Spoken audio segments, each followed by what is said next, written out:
Bonjour à tous. L'État de Côte d'Ivoire et les entreprises sucrières ivoiriennes ont signé hier matin dans la journée en présence du Premier ministre Patrick Hachi un contrat plan. Ce contrat plan va permettre aux entreprises sucrières d'améliorer leur productivité et d'augmenter leur capacité afin d'assurer l'autosuffisance en sucre et cela sur une période de 5 ans à Boussanogo. L'État de Côte d'Ivoire apporte son appui aux entreprises sucrières ivoiriennes.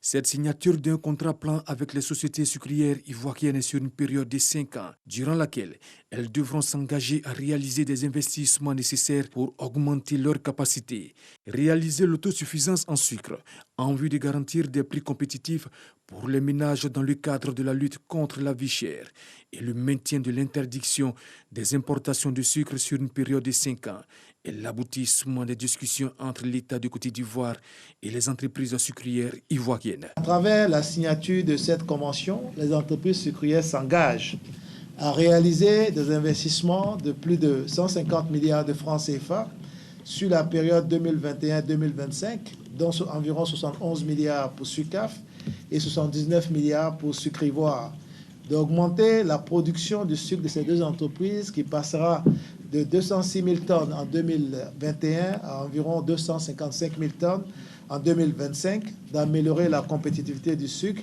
en s'engageant à partir de l'année N+2 à réviser les prix de vente des différentes catégories de sucre en fonction de l'évolution des coûts de production. Les entreprises sucrières s'engagent à investir dans les 5 années à venir pour améliorer leur niveau de compétitivité. La signature de ce contrat traduit la volonté des deux parties d'œuvrer pour le développement et la pérennisation d'une filière sucre compétitive, performante au service des populations. Nous nous engageons à investir dans les 5 années à venir la somme de 150 milliards en vue d'améliorer l'outil de production. L'État du Côte d'Ivoire, pour sa part, s'engage à accompagner les sociétés sucrières ivoiriennes. Le gouvernement s'engage à maintenir la mesure d'interdiction des importations de sucre sur les 5 prochaines années, à renforcer le contrôle et le suivi de la mise en œuvre des mesures d'instauration d'un environnement juridique et réglementaire propice pour faciliter les investissements, notamment la lutte contre l'importation frauduleuse du sucre. Je tiens toutefois à rassurer les autres industriels utilisant le sucre comme intrant.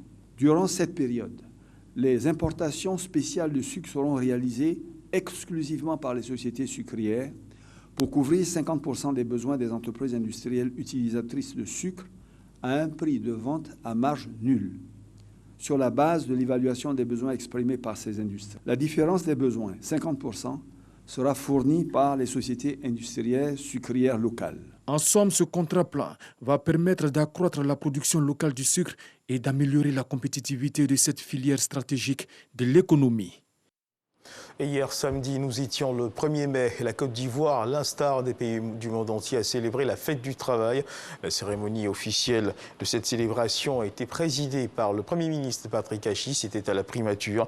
Occasion pour les centrales syndicales de faire le point des acquis et aussi de présenter des doléances pour l'amélioration des conditions de vie des travailleurs.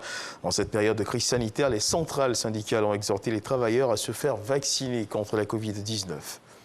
Et puis, vendredi dernier, à l'auditorium de la Caisse nationale de prévoyance sociale, la CNPS, les entreprises ivoiriennes ont été invitées par le ministre de l'Emploi et de la Protection sociale à la prévention des risques et à la sécurité des travailleurs au sein des entreprises. L'appel s'est fait à l'occasion des travaux couplés de la 25e journée africaine de la prévention des risques professionnels et de la 19e journée mondiale de la sécurité de la santé au travail. Cette journée était l'occasion pour les gouvernants et travailleurs de mesurer l'impact de la Covid-19 sur les activités de prévention des risques professionnels au sein des organismes nationaux de santé et de sécurité au travail dans l'espace interafricain de la prévention des risques professionnels. Dans l'actualité internationale au Mali, ce qu'il faut savoir, c'est que des travaux de restitution sur le projet de réorganisation administrative se sont tenus à Bamako et dans les régions jeudi et vendredi dernier. Les représentants de la société civile, les autorités communales et traditionnelles étaient présentes. Cette réforme très sensible est prévue par l'accord d'Alger qui a mis un terme en 2015 au conflit dans le nord du pays. Le vendredi dernier donc, un projet de découpage qui prévoit la création de 19 régions au lieu de 8 actuellement a circulé sur les réseaux sociaux, provoquant de vives critiques, notamment dans le nord du pays. Et toujours dans l'actualité internationale, en République démocratique du Congo, le président Félix Tshisekedi a décrété l'état de siège dans certaines provinces en conflit. Il a choisi de se concentrer sur les provinces du Nord Kivu et de l'Ituri, écartant le Sud Kivu, pourtant évoqué dans le programme du premier gouvernement de l'Union sacrée. En mars 2021, l'ONU avait documenté presque autant de violations au Sud Kivu qu'en Ituri. Même si ce conflit est qualifié de basse intensité, il fait encore beaucoup de déplacés, de villages brûlés. Des sources locales font état de 24 000 déplacés dans la zone de santé de l'Emera. Et puis dans le cadre du Dimanche Magazine de ce 13h, nous recevrons M. Faisal Boureima, spécialiste technique sur les questions d'emploi vert et de transition juste vers les questions de durabilité environnementale au Bureau international du travail, avec lequel nous parlerons du projet de l'Action climatique pour l'emploi qui s'inscrit dans l'initiative Action climatique pour l'emploi en Afrique lancée le 22 avril dernier à l'occasion de la Journée de la Terre par l'Organisation internationale du travail à Abidjan. C'est la fin de ce flash d'information. Merci de nous avoir suivis.